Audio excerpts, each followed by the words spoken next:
ओम शांति। আজকের অব্যক্তবাণী সম্পূর্ণ স্টেজের পরক 8/6/1972। তো বাবা আমাদেরকে কিছু জোড়া জোড়া শব্দের কথা বোঝাচ্ছিলেন, আর বাবা বলছিলেন এই দুটি বিশেষত্ব আমাদের মধ্যে একসাথে শ্রেষ্ঠ পজিশনে থাকতে হবে। বেশিরভাগ সময় দেখা যাচ্ছে আমরা যে কোনো একটাতে অনেক ভালো, মানে ওটা ইমার্জ রূপে আছে, কিন্তু দ্বিতীয়টা আবার মার্জ হয়ে যাচ্ছে, কিন্তু সেটা ঠিক নয়। বা বলছে যদি আমরা একটা ব্লিসফুল লাইফ, আনন্দময় জীবন উপভোগ করতে চাই, যদি আমরা চাই তীব্র পুরুষার্থী হই, তাহলে আমাদেরকে কিছু কামাল করে দেখাতে হবে। কামাল মানে ব্যালেন্স। যেমন বাবা বললেন মহিমা আর গ্লানি, দুটোতেই আমাদের অবস্থা একেবারে ব্যালেন্সে থাকতে হবে। বেশি মহিমা করলেও আমি ওকে, ঘৃণা করলেও কেউ আমি ওকে, আমার অবস্থা সবসময় সাক্ষী ভাব। তারপরে বাবা বলছিলেন যেমন আমাদের শরীর আর আত্মা একসাথে থাকে, বাপ আর দাদা সবসময় একসাথেই থাকে, একইভাবে আমাদেরকে সবসময় ব্যালেন্স করে চলতে হবে। যদি ব্যালেন্স না হয় তাহলে আমরা যেমন খোড়া মানুষের মতো হয়ে যাব, যে এক পা দিয়ে চলে। আর এক পা দিয়ে চললে বা বলছো হাই জাম্পও দিতে পারবে না, অনেক তেজ, অনেক তাড়াতাড়িও দৌড়তেও পারবে না। সেজন্য আমাদেরকে সবসময় চেষ্টা করতে হবে জোড়া কথাগুলোতে ব্যালেন্স করা।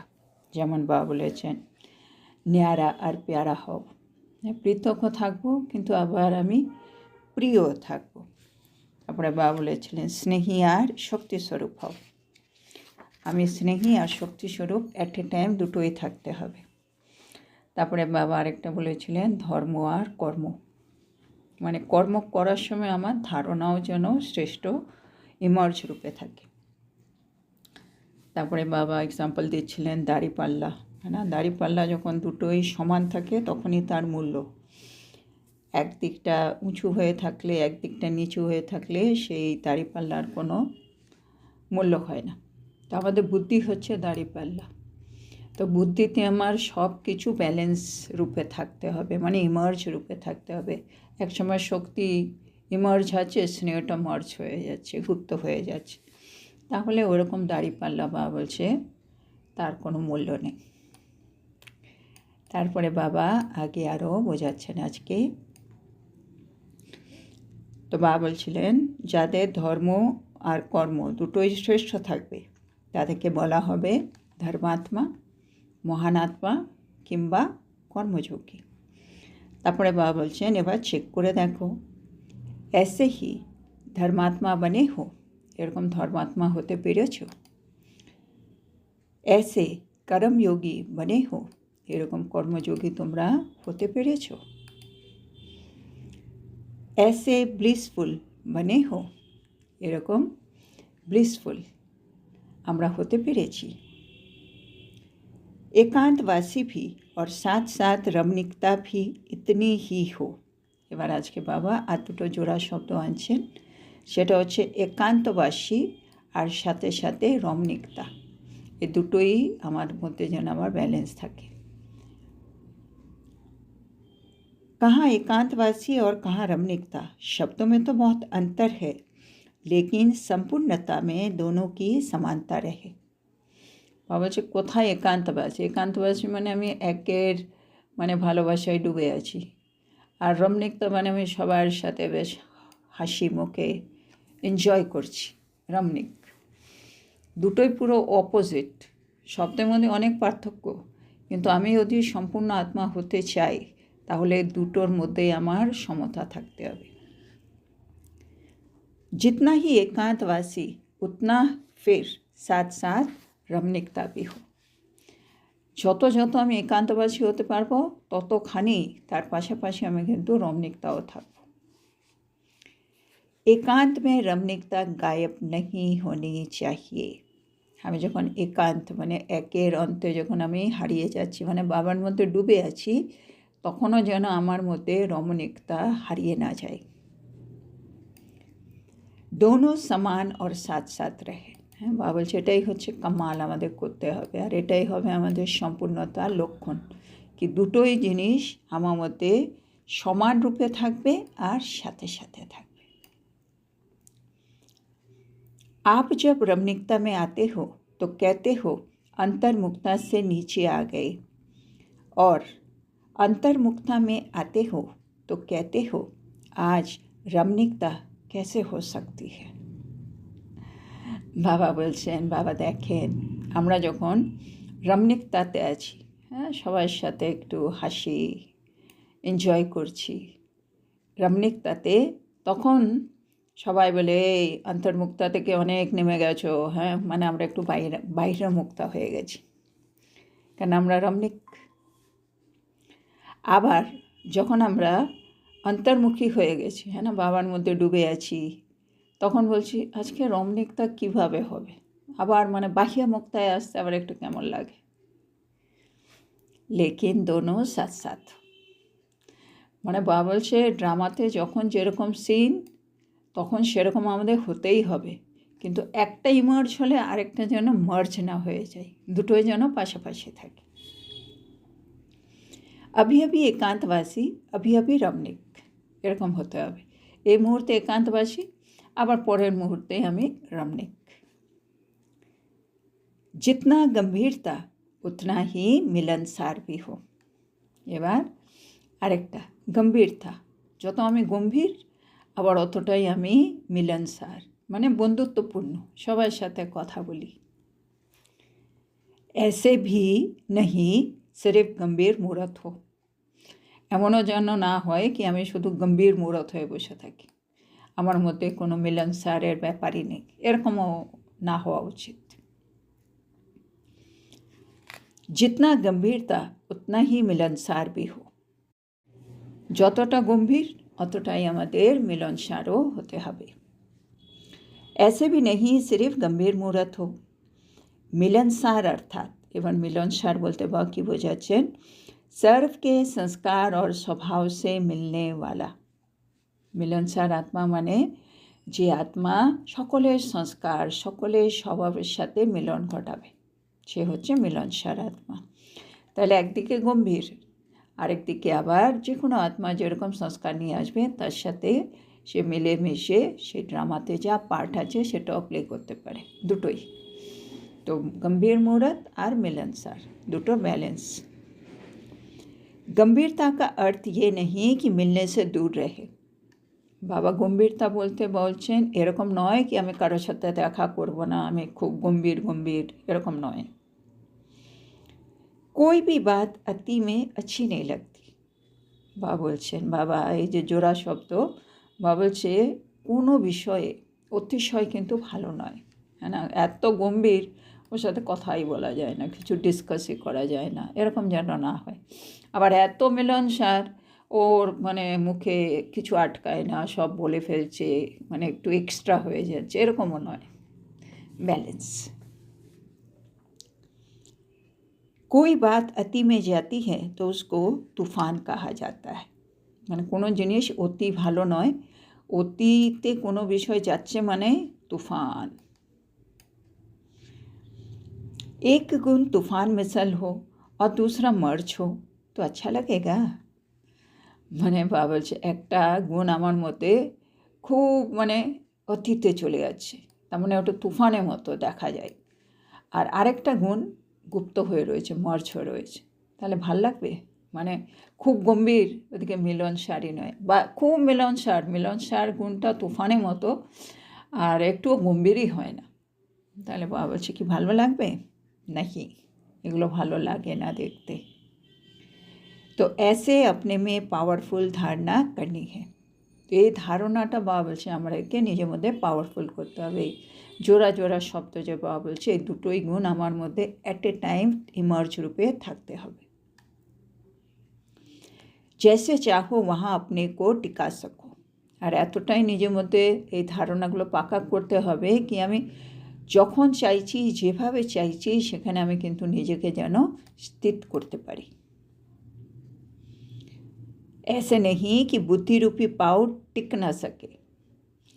ভাবছে এমন যেন না হয় কি আমার বুদ্ধিরূপী কদম সেখানে টিকেই থাকতে পারছে না, মানে গম্ভীর হলে গম্ভীরই হয়ে থাকছে, আর মিলনসার হতেই পারছে না।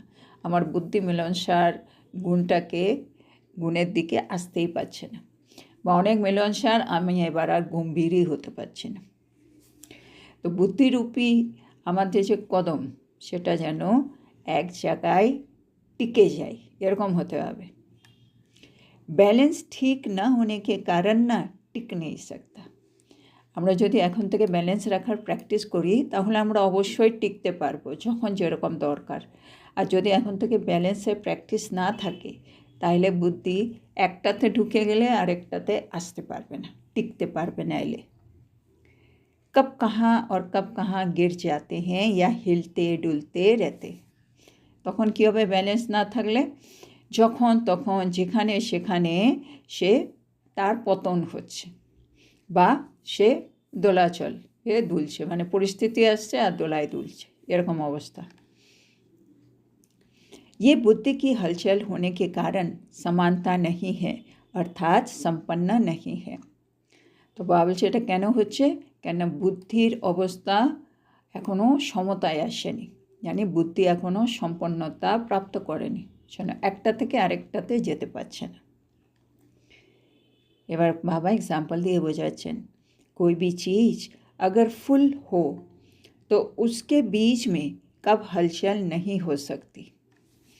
বাবা বলছে যে কোনো জিনিস যদি ফুল হয়, ফুল মানে কমপ্লিট ভর্তি, তাহলে তার ভেতরকার যে জিনিস সেগুলো কিন্তু আর নড়াচড়া করে না, তাই না? যে কোনো একটা কৌটোর মধ্যে আমরা যদি কিছু ভরে নিই, সেটা যদি একটু ফাঁকা থাকে তাহলে কিন্তু আওয়াজ আসবে, একটু আওয়াজ হবে, নড়াচড়া করবে ভিতরে জিনিস। আর একেবারে টাইট প্যাক করে দিলে কোনোটা, তাহলে কিন্তু যতই আমি নড়াচড়া করি কিছু হিলবে না। সেন বাবা বলছেন, हलचल तब होती है जब कमी होती है, संपन्न नहीं होता है। তো কোনো একটা জিনিস অস্থিরতায় কখন যাবে? যখন সেটা সম্পন্ন হয় না। तो ये बुद्धि में व्यर्थ संकल्पों की व माया की हलचल तब मचती है जब फुल नहीं हो, संपन्न नहीं हो। তো একইভাবে বাবা বলছে যখন আমাদের বুদ্ধিতে এই যে ব্যর্থ সংকল্প আসছে বা মায়া অস্থিরতা তৈরি করছে, এটা কখন হতে পারবে? যখন আমি আত্মা এখনও সম্পূর্ণ হয়ে উঠিনি, সম্পন্ন হতে পারিনি, মানে আমি এখনও ফুল হইনি। दोनों में संपन्न व समानता हो तो हलचल हो नहीं सकती। বাবা বলছে যে আমাদের জোড়া জোড়া শব্দ দুটোতেই যদি আমি সম্পন্ন বা সমতা রাখতে পারি তাহলে আমার মধ্যে কখনো অস্থিরতা আসতেই পারে না। तो अपने आप को किसी भी हलचल से बचाने के लिए संपन्न बनते जाओ तो संपूर्ण हो जाएंगे। তাহলে আমরা যদি চাই আমি আত্মা কোনো পরিস্থিতিতে অস্থির হব না, এটা আমি চাইছি, তো বাবা বলছে তার জন্য পুরুষার্থ করো সম্পন্ন হওয়ার। সম্পন্ন হতে পারলে তুমি সম্পূর্ণ হয়ে যাবে। संपूर्ण स्थिति व संपूर्ण स्टेज अर्थात संपूर्ण वस्तु का प्रभाव न निकले ये तो हो ही नहीं सकता। মানে আমি আত্মা, হ্যাঁ, সম্পূর্ণ স্থিতি প্রাপ্ত করেছি বা সম্পূর্ণ স্টেজে স্থিত হতে পেরেছি, তার মানে আমার উপরে কোনো জিনিসের আর প্রভাব পড়বে না। বাইরের জিনিস মানে কোনো জিনিস আমাকে দোলাচলে আনতে পারবে না, আর আমার মধ্যে যে গুণ আর শক্তি আছে সেটা সবসময় প্রকাশ পাবে। তার মানেই আমি হচ্ছি একেবারে সম্পূর্ণ। এবার বাবা আর एग्जाम्पल দিচ্ছেন, चंद्रमा भी जब 16 कला संपूर्ण हो जाता है ना तो न चाहते हुए भी हरेक को अपनी तरफ आकर्षित करता है। বলছে দেখো চন্দ্রমাকে যখন সে 16 কলা সম্পূর্ণ হয়ে যায়, হ্যাঁ না, মানে পূর্ণিমার দিন, তখন না চাইলেও প্রত্যেককে সে নিজের দিকে আকৃষ্ট করে। कोई भी वस्तु संपन्न होती है तो अपने आप आकर्षण करती है। বলছে যে কোনো জিনিস সংসারের যদি সেটা সম্পন্ন হয় তাহলে সে নিজের দিকে আকর্ষণ করবেই। तो संपूर्णता की कमी के कारण विश्व की सर्व आत्माओं को आकर्षण नहीं कर पाते हो। तो आमी आत्मा বিশ্বের আত্মাদেরকে নিজের দিকে আকৃষ্ট করতে পারি না, কারণ বলছে সম্পূর্ণতার অভাব। আমরা আত্মারাও যদি সম্পূর্ণ হয়ে যাই, আমিও সব আত্মাকে নিজের দিকে আকৃষ্ট করব। जितना अपने में कमी है उतना आत्माओं को अपनी तरफ कम आकर्षित कर पाते हो। যত আমাদের নিজের মধ্যে ঘাটতি থাকবে ততই কিন্তু আমরা আত্মাদেরকে নিজের দিকে কম আকর্ষিত করতে পারব। चंद्रमा की कला कम होती है तो किसका अटेंशन नहीं जाता है ना। বলছে চন্দ্রমার যখন কলা কম হয়ে যায়, না অমাবস্যা বা ওর আগে পরে এতটা মানে সরু হয়ে যায় চন্দ্রমার পজিশন, আমরা আকাশের দিকে তাকাই না চন্দ্রমা আছে কি নেই। কিন্তু যেই পূর্ণিমা আসে অটোমেটিক আমরা তার দিকে তাকাচ্ছি। তো বলছে চন্দ্রমারও যখন কলা কম হয়ে যায় কারো সেদিকে अटेंशन যায়ই না। जब संपूर्ण हो जाता है तो न चाहते हुए भी सभी का अटेंशन जाता है। আর যখন সম্পূর্ণ হয়ে যায় চন্দ্রমা তখন না চাইলেও সবার অ্যাটেনশন সেদিকে চলে যায়। कोई देखे ना देखे लेकिन जरूर देखने में आता ही है। তো বাবা বলছে কেউ দেখুক বা না দেখুক, আমি চাঁদ দেখতে চাইছি না, কিন্তু আকাশের দিকে তাকালে অটোমেটিক আমার চোখটা ওর দিকে চলে যাচ্ছে। संपूर्णता में प्रभाव की शक्ति होती है। হ্যাঁ, মানে কোনো জিনিস যদি সম্পূর্ণ থাকে তার মধ্যে প্রভাব করার শক্তি আছে, সে যে কোনো কাউকে প্রভাবিত করতে পারে। তো প্রভাবশালী बनने के लिए संपन्न तो बनना पड़े, समझे। তাহলে আমি যদি আত্মা চাই আমিও প্রভাবশালী হব, আমি সবাইকে আমার দিকে আকর্ষিত করব, তাহলে আমাকেও সম্পন্ন হতেই হবে। বুঝতে পেরেছো? अगर बैलेंस ठीक नहीं होता है तो हिलने डुलने का जो खेल करते हो वो साक्षी हो देखो तो अपने ऊपर भी बहुत हंसी आएगी। বাবা এখন বলছে বাবা তো আমাদের সব খেলাগুলো উপর থেকে দেখে। বাবা বলছে তোমরা তো ব্যালেন্স রাখতে পারো না, শোনো বিভিন্ন পরিস্থিতিতে হেলতে আর ডুলতে থাকো আর খেলা করতে থাকো। কোনো দিন যদি সাক্ষী হয়ে তুমি নিজেরই কাণ্ডগুলো দেখবে তখন তোমার নিজের কাণ্ডর উপরে হাসি পাবে। এ বাবা, এখানে আমি কীরকম অ্যাক্টিং করছি, এখানে আমি কীরকম ব্যবহার করছি, ইস এটা কেমন লাগছে দেখতে। মানে আমি যদি সাক্ষী হয়ে আমারই পার্টটাকে আরেকবার দেখি তো বাবা বলছে তোমার হাসি পাবে। जैसे कोई अपने पूरे होश में नहीं होता है तो उनकी चलन देख के हंसी आती है ना। বাবা এক্সাম্পল দিচ্ছে, যদি কেউ নিজের সম্পূর্ণ হুঁশে না থাকে তারপরেও যখন চলাফেরা করে, হ্যাঁ না, যখন কেউ ধরো নেশায় থাকে, একটু মানে কমপ্লিট হুঁশে নেই, তখন ওর চলাফেরা দেখলে কেমন হাসি পায়। तो अपने आप को भी देखो, जब माया थोड़ा बहुत भी बेहोश कर देती है, अपनी श्रेष्ठ स्मृति का होश गायब कर देती है, तो उस समय चाल कैसी होती है। বাবা বলছে যেমন কেউ পুরো হুঁশে যদি না থাকে তখন তার চলাফেরা দেখলে হাসি পায়, একইভাবে বাবা আমাদেরকে বলছে নিজেকে নিজে চেক করো। যখন মায়া আমাদেরকে অল্প বিস্তর বেহুশ করে দেয় তখন আমি আত্মা নিজের শ্রেষ্ঠ স্থিতির হুঁশ সমাপ্ত করে ফেলি, তখন আমার চালচলন কেমন হয়। বাবা বলছে একটুখানি দেখো। ও নজারা সামনে আতা হ্যাঁ, বাবা বলছে ওই দৃশ্যটা কি তোমাদের সামনে আসছে। उस समय अगर साक्षी हो देखो तो अपने आप पर हंसी आएगी। বাবা বলছে সে সময় যদি তুমি নিজেকে সাক্ষী হয়ে দেখতে পারো তুমি নিজের কাণ্ড দেখে নিজেই হাসবে। हर एक बच्चे का तो ऐसा खेल दिखाना अच्छा लगता है। বাবা বলছে প্রতিটা বাচ্চা আমার এরকমই খেলা আমাকে দেখায়। बाप दादा क्या देखना चाहते हैं उसको भी तुम जानते हो ना।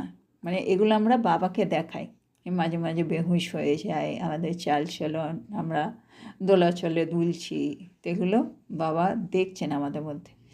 কিন্তু বাবা বলছে তোমরা তো এটা আমাকে দেখাও, কিন্তু আমি কি দেখতে চাই সেটাও তোমরা জানো তো। जब जानते हो मानते हो फिर चलते क्यों नहीं हो।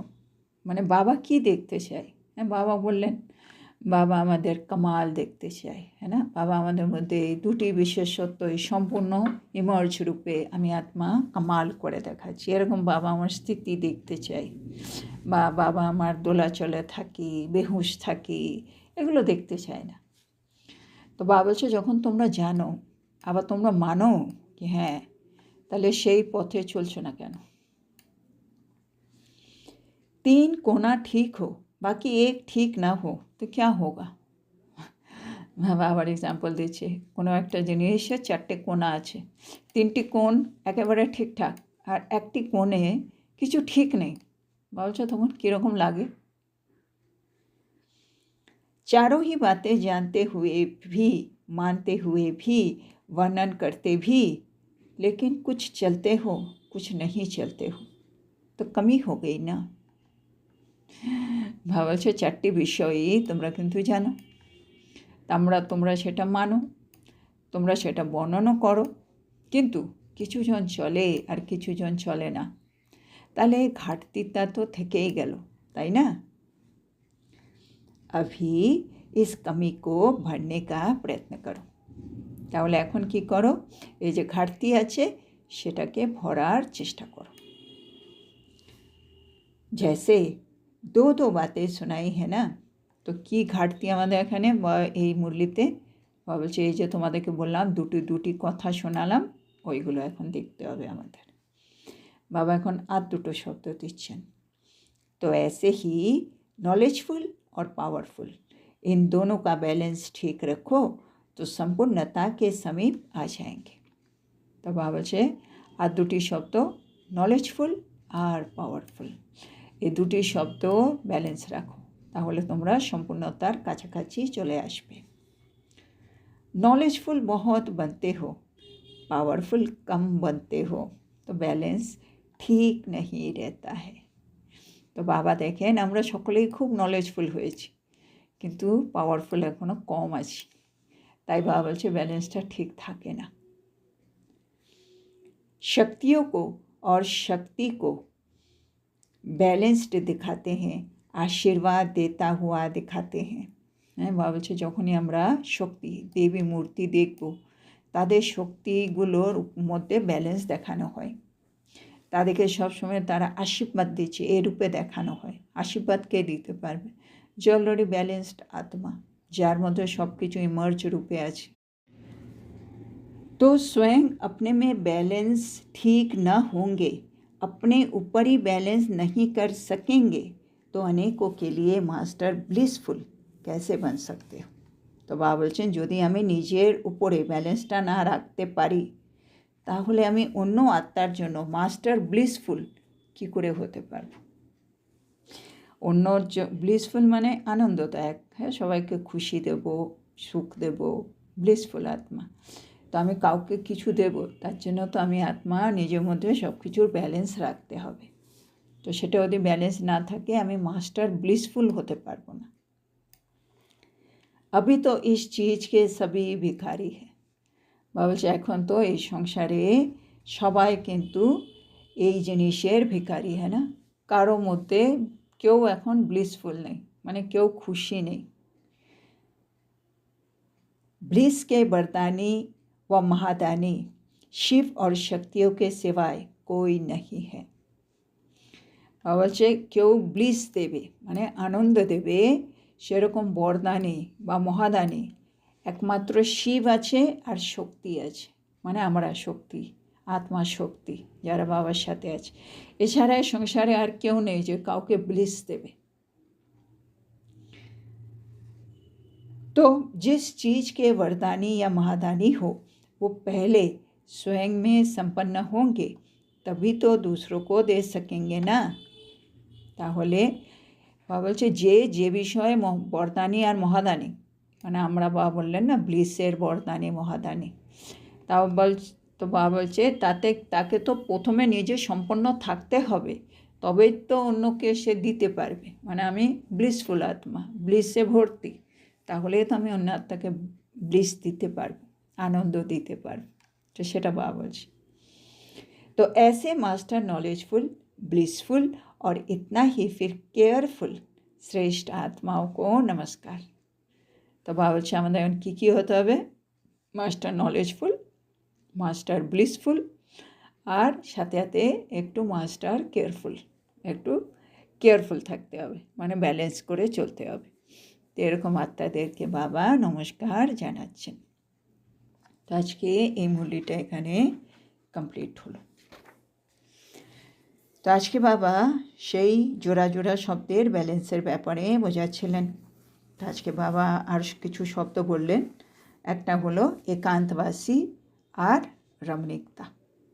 বাবা বলছে যদিও দুটো শব্দের মধ্যে অনেক পার্থক্য, কিন্তু যদি আমরা সম্পূর্ণ হতে চাই তাহলে কিন্তু এই দুটোর মধ্যেই ব্যালেন্স আমাদের আনতেই হবে। দুটোই যেন সাথে সাথে ইমার্জ রূপে থাকে। এখন আমি একান্তবাসী, এক্ষুনি আমি রমণীক আত্মা। তারপরে বাবা বলল গম্ভীরতা আর মিলনসার, এই দুটোতে আমাদের ব্যালেন্স লাগবে। বাবা বলছে আমাদের মধ্যে কিছু কিছু গুণ একেবারে তুফানের মতো আছে, মানে বেশি অতীতে আছে, আর কিছু কিছু গুণ মার্জ রূপে আছে। সেজন্য বাবা বলছে এটা ভালো লাগে না, সেই জন্য ব্যালেন্স করে চলতে হবে।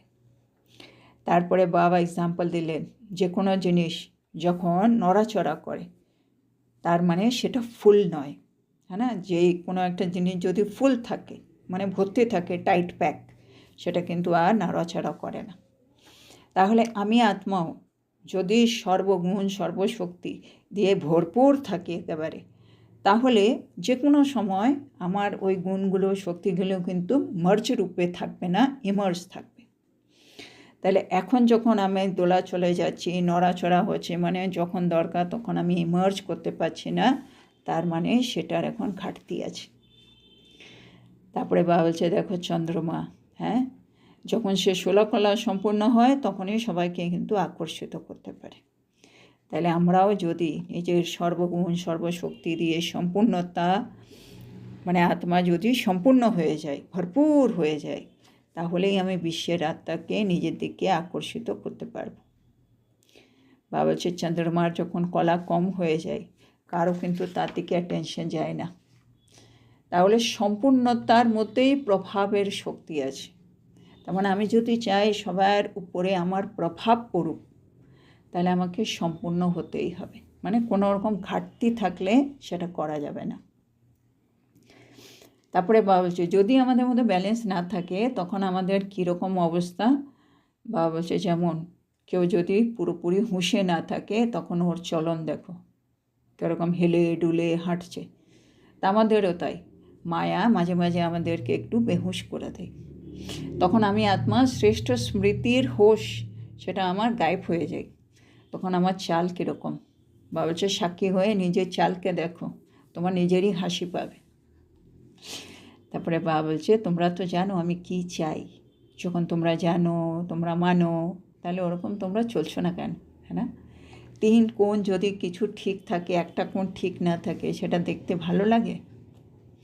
তাহলে বাবা বলছে যেখানে যেখানে আমাদের অভাব আছে, ঘাটতি আছে, সেটাকে এবার ভরার পুরুষার্থ করো। বাবা বলছে নলেজফুল তোমরা হয়েছো, পাওয়ারফুল কিন্তু একটু কম আছে, তোমরা এবার একটু পাওয়ারফুল হও। বাবা বলছে শক্তি আর শিব এরা দুজনই কিন্তু ব্লিসের বরদানি আর মহাদানি, এছাড়া আর কেউ ব্লিস দিতে পারবে না। আর এই ব্লিস দেওয়ার জন্য আমাদেরকে আগে বরদানি আর মহাদানি হয়ে নিজেকে ব্লিস দিয়ে সম্পন্ন করতে হবে, তবেই তো আমরা অন্য কাউকে দিতে পারব। সেনা বাবা বলছে এখন মাস্টার নলেজফুল হও, মাস্টার ব্লিসফুল হও, আর সাথে সাথে একটু কেয়ারফুলও হও। তো আজকের এত সুন্দর শিক্ষার জন্য আমরা আমাদের প্রিয় শিব বাবাকে বলবো, ধন্যবাদ বাবা, ধন্যবাদ। ওম শান্তি।